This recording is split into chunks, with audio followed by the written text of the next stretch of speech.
Hey guys, last వీడియోలో మనం models ఎలా క్రియేట్ చేయాలో చూసాం. ఆ తర్వాత బ్లాగ్ పోస్ట్ మోడల్ని క్రియేట్ చేసాం విత్ టైటిల్, కంటెంట్, క్రియేటెడ్ ఫీల్డ్స్తో మనం క్రియేట్ చేసాం. సో ఈ వీడియో చూస్తున్న వాళ్ళందరూ ప్రీవియస్ వీడియో చూడండి. ప్రీవియస్ వీడియో కంటిన్యూషన్ ఈ వీడియో. బట్ ఇక్కడ క్వశ్చన్ ఏమిటంటే డేటాని ఎలా యాడ్ చేయాలి? మనకి డేటాని యాడ్ చేయాలంటే 2 ways ఉన్నాయి. పైథాన్ షెల్లో ఆబ్జెక్ట్స్ క్రియేట్ చేసి యాడ్ చేయొచ్చు. సో ఇలా ఆబ్జెక్ట్స్ క్రియేట్ చేసి యాడ్ చేయడం అంటే చాలా మాన్యువల్ ప్రాసెస్ తీసుకుంటుంది అండ్ లెంతీ కూడా, మాన్యువల్ ఎఫర్ట్ కావాలి. సెకండ్ వే వచ్చేసరికి జాంగో అడ్మిన్. జాంగో అనేది మనకి జాంగో అడ్మిన్ అనే ఒక టూల్ ఆల్రెడీ మనకి ఇస్తుంది. ఈ వీడియోలో సూపర్ యూజర్ ఎలా క్రియేట్ చేయాలి, admin.pyలో మోడల్ రిజిస్టర్ ఎలా చేయాలి, అడ్మిన్ ఇంటర్ఫేస్ని ఎక్స్ప్లోర్ చేయడం, తర్వాత డేటాబేస్లో ఉన్న డేటాని టెంప్లెట్లు ఎలా డిస్ప్లే చేయాలో చూద్దాం. ఫస్ట్ ఆఫ్ ఆల్ అడ్మిన్లో డేటా యాడ్ చేయాలంటే 2 ways చెప్పాను కదా. ఫస్ట్ పైథాన్ షెల్లో డేటా ఎంట్రీ చేసి అది ఎగ్జిక్యూట్ చేస్తే అడ్మిన్లో స్టోర్ అవుతుంది. అది డిఫికల్ట్ ప్రాసెస్. బట్ జాంగో అనేది ఆల్రెడీ జాంగో అడ్మిన్ టూల్ అనేది ఇస్తుందని చెప్పాను. సో దాంట్లో మనం ఏం చేయొచ్చు అంటే యాడ్, ఎడిట్ కూడా చేయొచ్చు ఆ డేటాని. ఆ తర్వాత సూపర్ యూజర్ క్రియేషన్. జాంగో అడ్మిన్ని లాగిన్ చేయాలి అంటే సూపర్ యూజర్ కావాలి. సూపర్ యూజర్ అంటే అడ్మిన్ అకౌంట్. ఈ అకౌంట్కి ఫుల్ యాక్సెస్, ఫుల్ పర్మిషన్స్ ఉంటాయి. సో ఈ సూపర్ యూజర్ అకౌంట్ని ఇప్పుడు క్రియేట్ చేద్దాం. అది ఎలా క్రియేట్ చేయాలంటే ఇక్కడ python manage.py space create super user. ఇక్కడ స్పేసెస్ ఇవ్వకూడదు. స్పేసెస్ ఇవ్వకుండా ఈ కమాండ్ కొట్టాలి. ఈ కమాండ్ ఎంటర్ క్లిక్ చేస్తే నాకు ఇక్కడ యూజర్ నేమ్ ఏం కావాలో అది పెట్టుకోవచ్చు. ఫర్ ఎగ్జాంపుల్ నేను అడ్మిన్ అనే ఇస్తున్నాను. ఈమెయిల్ అడ్రస్ admin@gmail.com అని ఇచ్చాను. ఆ తర్వాత పాస్వర్డ్ ఏమిటి అంటే admin123 అని ఇస్తున్నాను. ఇక్కడ మనం టైప్ చేస్తాం, కాకపోతే ఇక్కడ కర్సర్ అనేది మూవ్ అవ్వదు, కానీ మనం టైప్ చేసింది అది స్టోర్ చేసుకుంటుంది. కన్ఫ్యూజ్ అవ్వకుండా ఎంటర్ చేస్తున్నాం.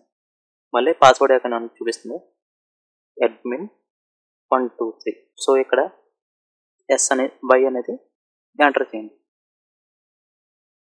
సో ఇక్కడ నాకు సూపర్ యూజర్ క్రియేటెడ్ సక్సెస్ఫుల్లీ అని వచ్చింది. ఇప్పుడు మనం అడ్మిన్ యూజర్ రెడీ చేసాం. సర్వర్ ఆల్రెడీ రన్ అయ్యి ఉంది కాబట్టి ఇది మన పేజ్.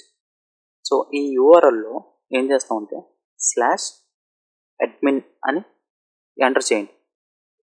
మనకి ఇలా వస్తుంది Django administration user name password అని. మన కమాండ్లో ఇక్కడ ఈ కమాండ్లో ఏ యూజర్ నేమ్ పాస్వర్డ్ అయితే క్రియేట్ చేసామో ఆ యూజర్ నేమ్ పాస్వర్డే ఇక్కడ ఇవ్వాలి. సో యూజర్ నేమ్ వచ్చేసరికి admin, పాస్వర్డ్ admin123, లాగిన్. నేను లాగిన్ నొక్కితే నాకు ఈ ఇంటర్ఫేస్ అనేది ఇక్కడ వచ్చింది. సో ఇది అడ్మిన్ ఇంటర్ఫేస్. సూపర్ యూజర్ అనేది మనం క్రియేట్ చేసాం. అడ్మిన్లో లాగిన్ డీటెయిల్స్ కూడా మనం క్రెడెన్షియల్స్ యూజ్ చేసుకుని లాగిన్ అయ్యాం.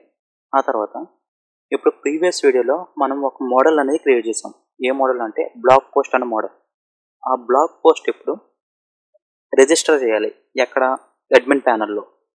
ఇక్కడ అడ్మిన్లో నాకు బ్లాగ్ పోస్ట్ అనేది నాకేం చూపించడం లేదు.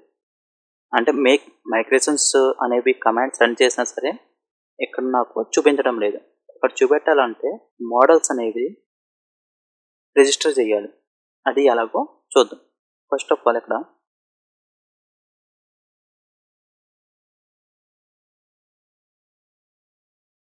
ఈ మోడల్ ఉంది కదా, బ్లాగ్ పోస్ట్ అనే మోడల్. ఈ మోడల్ని రిజిస్టర్ చేయాలి. ఇది రిజిస్టర్ చేయాలంటే ఇక్కడ మై యాప్లోనే admin.py అనేది ఫైల్ ఉంది, అది ఓపెన్ చేయండి. ఇక్కడ కామెంట్స్లో రాసిన చూడండి, అది డిఫాల్ట్ రిజిస్టర్ యువర్ మోడల్స్ని. మనం ఏదైతే మోడల్స్ క్రియేట్ చేసుకుంటామో అది ఇక్కడ రిజిస్టర్ చేసుకుంటాం. సో ఫస్ట్ మనం ఈ బ్లాగ్ పోస్ట్ అనే మోడల్ ఉంది కదా, అది ఇంపోర్ట్ చేసుకుందాం. అది ఎక్కడ ఉందంటే ఫ్రమ్ డాట్ మోడల్స్ ఫైల్లోనే ఉంది కదా. సో డాట్ మోడల్స్ ఇంపోర్ట్ ఏం ఇంపోర్ట్ చేసుకుంటున్నాం, బ్లాగ్ పోస్ట్ అనేది ఇంపోర్ట్ చేసుకుంటున్నాం. సో నాకు ఈ బ్లాగ్ పోస్ట్ అనేది ఇక్కడ ఇంపోర్ట్ అయింది. ఆ తర్వాత మనం ఈ బ్లాగ్ పోస్ట్ అన్న మోడల్ని రిజిస్టర్ చేయాలి. అక్కడ అడ్మిన్లో రిజిస్టర్ చేయాలి. So admin dot site dot register. ఏ రిజిస్టర్ చేయాలి, ఏ మోడల్, బ్లాగ్ పోస్ట్ అనే మోడల్ని రిజిస్టర్ చేయాలి కాబట్టి ఇక్కడ బ్లాగ్ పోస్ట్ అనేది ఇచ్చాం. సో ఈ బ్లాగ్ పోస్ట్ మోడల్ అడ్మిన్లో అవైలబుల్గా ఉంటుంది. ఒకసారి చూద్దాం. ఇక్కడ నేను రిఫ్రెష్ చేస్తాను. సో ఇక్కడ చూసారా, బ్లాగ్ పోస్ట్ మోడల్ అనేది మనకి ఇక్కడ అవైలబుల్గా ఉంది. సో మనం మోడల్ అనేది రిజిస్టర్ చేసాం, అది అడ్మిన్ పేజ్లో డిస్ప్లే చేసేలా కూడా చేసాం. ఆ తర్వాత అడ్మిన్ యూఐ, అడ్మిన్లో ఏమేమి చూడవచ్చు, ఏమేమి ఆపరేషన్స్ చేయొచ్చు అదంతా చూద్దాం ఒకసారి. ఈ అడ్మిన్లో ఫర్ ఎగ్జాంపుల్ యూజర్స్కి వెళ్ళామనుకోండి, యూజర్స్లో మనకి ఒక యూజరే ఉన్నాడు, అడ్మిన్ యూజర్. బ్లాగ్ పోస్ట్ అయితే నాకు ఎంటీ, ఏ బ్లాగ్ పోస్ట్ లేవు. ఇక్కడ ఏంటంటే మనం యాడ్ చేయొచ్చు, డిలీట్ చేయొచ్చు, తర్వాత ఎడిట్ కూడా చేయొచ్చు, ఆల్ క్రెడ్ ఆపరేషన్స్ కూడా చేయొచ్చు. తర్వాత ఇక్కడ సెర్చ్ ఫిల్టర్స్ కూడా ఉంటాయి. అడ్మిన్ అకౌంట్స్ కావాలనుకోండి, సెర్చ్ కొడితే మనకి వస్తుంది. ఇక్కడ నాకు డేటా లేదు కాబట్టి ఈ సెర్చ్ ఫిల్టర్ ఫంక్షనాలిటీ అనేది బాగా కనిపించకపోవచ్చు. ఒకసారి మీ దగ్గర డేటా ఉన్నట్లయితే సెర్చ్ ఫిల్టర్ కూడా మీరు ఒకసారి ట్రై చేయండి. సో బేసికల్లీ మనకి ఈ అడ్మిన్ ఇంటర్ఫేస్ వల్ల యూజ్ ఏమిటంటే, మనం మాన్యువల్గా డేటాబేస్లో రోస్లో డేటాని ఇన్సర్ట్ చేయాల్సిన అవసరం లేదు. ఇక్కడ అడ్మిన్ ప్యానల్లోనే బ్లాగ్ పోస్ట్ అని ఇక్కడ యాప్ ఉంది కదా, ఇక్కడ యాడ్ బ్లాగ్ పోస్ట్ అని నొక్కి ఈ ఇంటర్ఫేస్లోనే మనం డేటాని యాడ్ చేసుకోవచ్చు. ఓకేనా, అందుకే మనం అడ్మిన్ ఇంటర్ఫేస్ అనేది పవర్ఫుల్. ఇది ఎలాగంటే సిఎంఎస్ లాగా అనమాట. సిఎంఎస్ అంటే కంటెంట్ మేనేజ్మెంట్ సిస్టమ్. సో ఒక డాష్ బోర్డ్ ఉండి దాంట్లో మనం డేటాని యాడ్ చేసుకోవచ్చు, అది డేటాబేస్లో స్టోర్ అవుతుంది. సో ఇప్పుడు ఒక రియల్ ఎగ్జాంపుల్ చూద్దాం. ఇక్కడ ఏం చేయబోతున్నాం అంటే, ఒక 3 or 4 బ్లాగ్ పోస్ట్ క్రియేట్ చేసి అడ్మిన్ ప్యానల్లో క్రియేట్ చేసిన తర్వాత అది డేటాబేస్లో స్టోర్ అవుతుంది కదా, ఆ డేటాని నేను టెంప్లెట్లో డిస్ప్లే అయ్యేలా చేస్తాను. సో మనం ఫస్ట్ ఈ బ్లాగ్ పోస్ట్ ఉన్నది కదా, నేను 3 బ్లాగ్ పోస్ట్ క్రియేట్ చేస్తున్నాను. ఇక్కడ నాకు టైటిల్ వచ్చేసరికి first blog post, this is my first blog post అని రాస్తాను. ఇక్కడ యాడెడ్ ఫ్రమ్ అడ్మిన్. సో ఇది కాపీ చేసుకుంటున్నాను. వ్యూస్ అనేది నేను 10 ఇచ్చుకొని ఇక్కడ సేవ్ చేస్తున్నాను. నాకు ఫస్ట్ బ్లాగ్ పోస్ట్ అనేది సేవ్ అయింది. తర్వాత సెకండ్,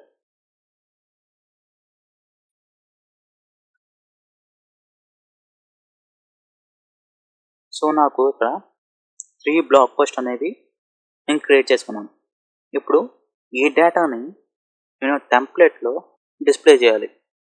ఐ మీన్ ఇక్కడ base.htmlలో డిస్ప్లే చేస్తాను. సో ఇక్కడ వచ్చేసరికి ఇక్కడ base.html ఉంది కదా. సో ఫస్ట్ మనం వ్యూస్లోకి వెళ్దాం. వ్యూస్లో ఫస్ట్ ఈ బ్లాగ్ పోస్ట్ అనేది మనం ఇంపోర్ట్ చేసుకుందాం. సో ఇవన్నీ ఉన్నాయి కాబట్టి నేను కొంచెం, సో ఇప్పుడు కన్ఫ్యూజ్ అవ్వకుండా ఉంటారు మీరు. ఫస్ట్ నేను బ్లాగ్ పోస్ట్ అన్న మోడల్ని నేను ఇంపోర్ట్ చేసుకుంటున్నాను. From models import blog post. ఈ బ్లాగ్ పోస్ట్ అన్న మోడల్ని ఇంపోర్ట్ చేసుకున్నాను. ఇంపోర్ట్ చేసుకున్న తర్వాత ఇక్కడ ఒక ఫంక్షన్ రాసుకుంటాను. సో నేను కోడ్ అంతా రాసిన తర్వాత మీకు ఎక్స్ప్లెయిన్ చేస్తాను.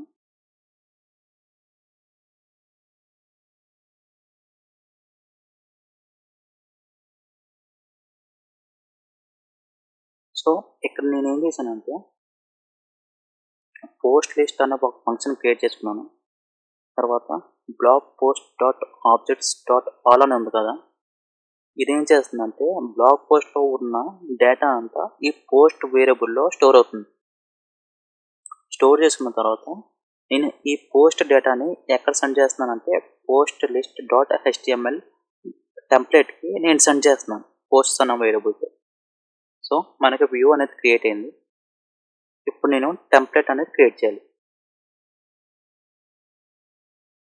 ఇక్కడ post list dot HTML. So ఈ టెంప్లెట్ అనేది క్రియేట్ చేస్తాను. ఇక్కడ నేను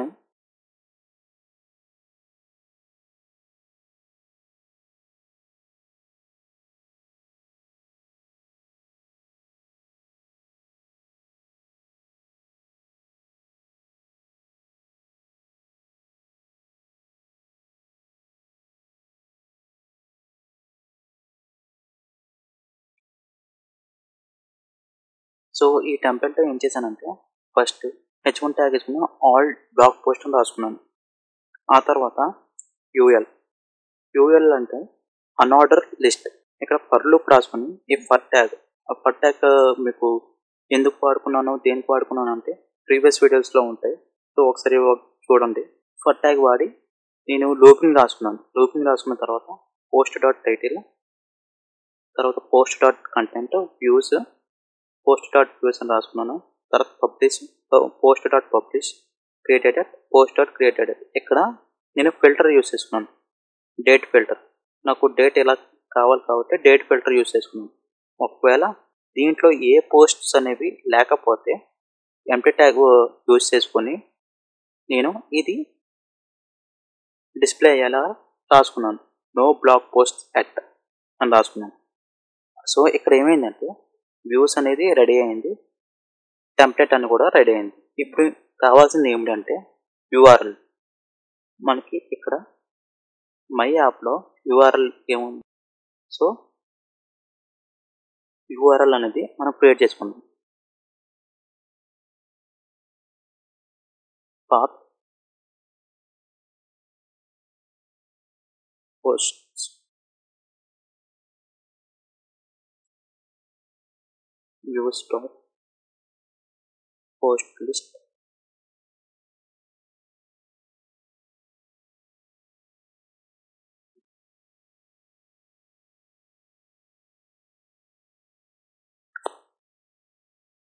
సో నాకు ఇక్కడ URL కూడా రెడీ అయింది. ఇక్కడ ఏం చేశానంటే ఇక్కడ ఒక URL ఇచ్చాను పోస్ట్ అని. ఈ పోస్ట్ ఎప్పుడైతే ఎంటర్ చేశానో అక్కడ ఏమవుతుందంటే జాంగోలో వ్యూస్లోకి వెళ్ళి వ్యూస్లో పోస్ట్ లిస్ట్ అనే ఫంక్షన్లో వెళ్తుంది. వెళ్ళిన తర్వాత ఈ పోస్ట్ లిస్ట్ అన్న ఫంక్షన్లో వెళ్ళిన తర్వాత blog post dot objects dot all అనేది ఈ డేటా అంతా పోస్ట్లో స్టోర్ అయ్యి ఈ డేటాని HTML టెంప్లెట్లో సెండ్ చేస్తున్నాం. ఈ టెంప్లెట్ ఏం చేస్తుంది, మనకు డేటాని డిస్ప్లే చేస్తుంది. ఇప్పుడు అది మనం చూద్దాం. సో ఇక్కడ /posts మనకి ఇక్కడ ఏమొచ్చింది, ఫస్ట్ హెడర్ ట్యాగ్ వచ్చింది, తర్వాత first blog post, this is my first blog post, views publish true created at, ఇక్కడ చూడండి డేట్ September 3, 2025 అని వచ్చింది. సో మనం ఇక్కడ ఏం చేసామంటే మెయిన్గా డేటాబేస్లో ఉన్న డేటాని టెంప్లెట్ ద్వారా డిస్ప్లే చేసాం యూజర్. ఇక్కడ ప్రాసెస్ ఏమిటంటే మోడల్ నుంచి వ్యూకి వచ్చింది, వ్యూ నుంచి టెంప్లెట్కి వచ్చింది. సో మనం ఫస్ట్లో స్టార్టింగ్ వీడియోలో డిస్కస్ చేసుకున్న ఈ జాంగో టెంప్లెట్ సైకిల్ ఏదైతే ఉందో ఇక్కడ చేసాం అన్నమాట. సో సమ్మరీ ఏమిటంటే ఈ వీడియోలో ఏం చేసాం, సూపర్ యూజర్ అనేది క్రియేట్ చేసాం. అది క్రియేట్ చేసి అడ్మిన్ యొక్క యాక్సెస్ లాగిన్ క్రెడెన్షియల్స్ ద్వారా లాగిన్ అయ్యాం. ఆ తర్వాత మోడల్స్ని ఎలా రిజిస్టర్ చేయాలో తెలుసుకున్నాం. తర్వాత అడ్మిన్లో CRUD ఆపరేషన్స్ ఎలా చేయాలో అక్కడ ఏ ఆప్షన్స్ ఉంటాయో మొత్తం చూసాను. తర్వాత డేటాబేస్లో ఉన్న డేటాని టెంప్లెట్ ద్వారా ఆ పోస్ట్ని ఎలా డిస్ప్లే చేయాలో చూసుకున్నాం. తర్వాత టెంప్లెట్ సైకిల్ ఏదైతే మనం ఫస్ట్ స్టార్టింగ్ వీడియోలో డిస్కస్ చేసుకున్నామో ఇక్కడ అదే చేసాం, మోడల్ నుంచి వ్యూకి, వ్యూ నుంచి టెంప్లెట్కి. సో మీకు ఏదైనా డౌట్స్ ఉంటే కామెంట్ సెక్షన్లో కామెంట్ చేయండి, నేను రిప్లై ఇస్తాను. Thank you for watching this video.